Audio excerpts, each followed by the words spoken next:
satu atau dua.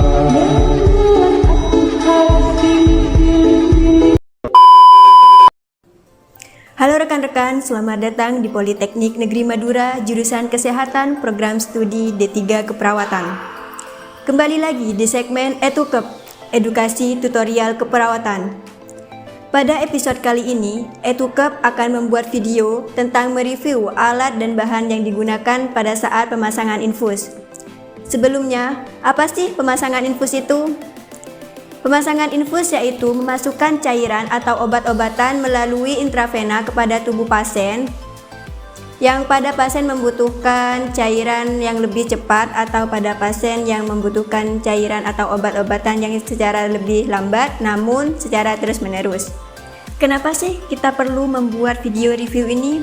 Karena alat dan bahan yang kita gunakan sangat berpengaruh pada saat keberhasilan pemasangan infus. Jadi, sebelum kita melakukan tindakan, kita harus memastikan alat dan bahan yang kita gunakan itu pas ketika digunakan saat tindakan nanti. Selain kuantitas, kualitas pada suatu alat dan bahan juga dapat mempengaruhi dalam proses pemasangan infus untuk memberikan kenyamanan pada pasien dan untuk mengurangi rasa nyeri. Tanpa berlama-lama, mari kita langsung mulai. Sebelum menyentuh alat dan bahannya, pastikan kita mencuci tangan terlebih dahulu. Untuk video tutorial mencuci tangan yang baik dan benar, kalian bisa melihat di episode EduKep sebelumnya. Baik, langsung saja. Yang pertama ada aboket.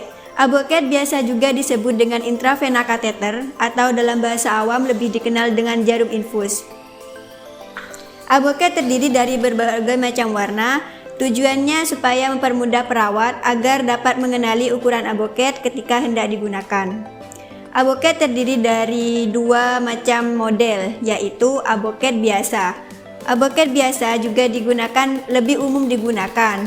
Yang kedua itu ada jenis aboket wing, yaitu aboket wing digunakan untuk mempermudah perawat ketika memasukkan obat kepada pasien melalui intravena atau pembuluh darah. Aboket jenis wing ini juga memiliki tempat untuk melekatkan plester. Aboket memiliki bermacam-macam ukuran. Namun di sini kami hanya menyediakan 4 ukuran saja. Ukuran aboket itu tersendiri ada 7. Yang pertama, ukuran 14 ditandai dengan warna orange, ukuran 16 warna abu-abu, ukuran 18 warna hijau, dan ukuran 20 warna pink.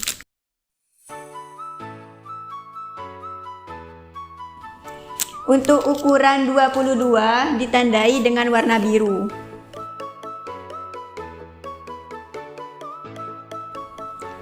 Ukuran 24 ditandai dengan warna kuning. Dan yang terakhir ukuran 26 ditandai dengan warna ungu, lilac atau warna putih.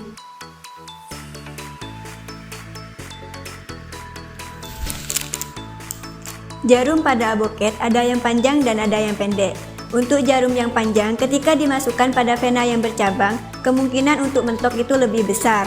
Sedangkan pada jarum yang lebih pendek, kemungkinan untuk mentok ketika masuk pada vena yang bercabang itu lebih kecil.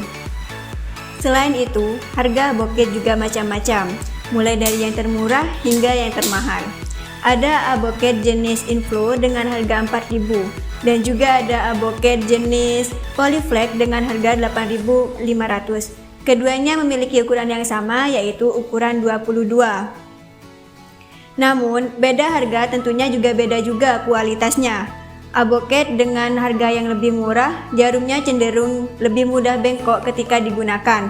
Sedangkan aboket dengan harga yang lebih mahal, jarumnya lebih kokoh dan tidak mudah bengkok ketika digunakan. Yang kedua yaitu infus set. Infus set terdiri dari infus set makro, infus set mikro, dan transfusi set. Untuk infus set makro, ini digunakan pada pasien yang memiliki pembuluh darah besar dan umumnya pada pasien dewasa. Dan selanjutnya ada infus set mikro. Infus set mikro ini digunakan pada pasien yang memiliki pembuluh darah kecil yang umumnya digunakan pada pasien anak-anak atau bayi. Untuk infus set terdiri dari dua macam model, yaitu infus set model konektor yang dimana cara penggunaannya seperti menutup-tutup botol, yaitu dengan cara diputar dan memiliki lubang konektor sehingga dapat disetting. Selanjutnya yaitu infus set jenis langsung menggunakan jarum. Infus set ini umum digunakan sebelum adanya infus set jenis konektor. Selanjutnya ada transfusi set atau blood set. Transfusi set atau blood set ini digunakan untuk membantu pasien yang melakukan transfusi darah. Dan di dalamnya ini ada filtrasi guna untuk menyaring atau memfilter gumpalan-gumpalan darah. Selanjutnya yaitu ada plester. Plester yang menurut kualitas dan kuantitasnya sebagai berikut. Yang pertama ada plester jenis Hepavic. Plester jenis ini umum digunakan pada pasien yang memiliki alergi pada plester. Namun, kekurangan pada plester ini, ketika terkena air dia akan tidak bisa menempel dengan sempurna lagi. Selanjutnya yaitu plaster Tegaderm. Plaster ini merupakan plaster bening transparan tahan air. Ini juga lebih praktis digunakan untuk membalut luka infus. Dan selanjutnya yaitu ada Dermavic. Plaster ini digunakan untuk membalut luka infus, ia juga sejenis dengan Tegaderm, sama-sama plaster transparan, kedap air, steril, namun di tengahnya ini memiliki bantalan yang lembut dan breathable. Nah, selanjutnya ada plaster bulat kecil. Plaster bulat kecil ini memiliki sirkulasi udara pada bagian tengahnya. Kemudian ada tourniquet. Tourniquet ini digunakan untuk membendung atau menahan aliran darah. Saat digunakan, tourniquet ini berfungsi untuk mengontrol aliran darah arteri atau vena dengan cara menekan dan kemudian dilepaskan dalam rentang waktu tertentu. Dari segi kualitasnya, tourniquet bisa dilihat dari segi harga, yaitu dari harga yang murah sekitar 9.000 dan harga yang cukup mahal sekitar 20.000. Selanjutnya yaitu ada alkohol swab. Alkohol swab merupakan salah satu alat kesehatan yang berupa kapas atau tisu alkohol yang digunakan untuk antiseptik. Di sini kita ada tips untuk penggunaan alkohol swab ketika melepas jarum infus. Nah, di sini kita harus memeras terlebih dahulu supaya dapat membendung aliran darah yang keluar di bekas luka infus tadi. Karena jika ini tidak diperas, alkohol swab ini tidak dapat membendung darah yang keluar pada luka infus yang tadi. Dan ini juga dapat menyebabkan rasa nyeri jika alkoholnya tidak diperas.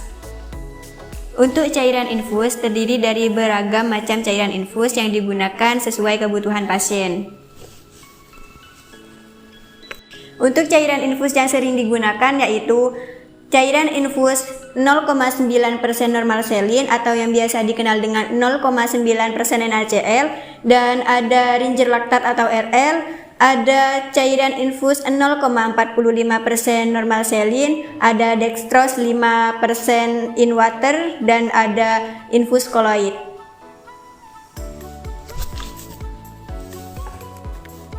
Di sini kami ada tips untuk cairan infus yang dikemas dalam bentuk botol atau kaca. Nah, sebelumnya itu harus ditusuk menggunakan sprit agar adanya udara masuk sehingga cairan dapat keluar dengan lancar dan terhindar dari pengendapan udara.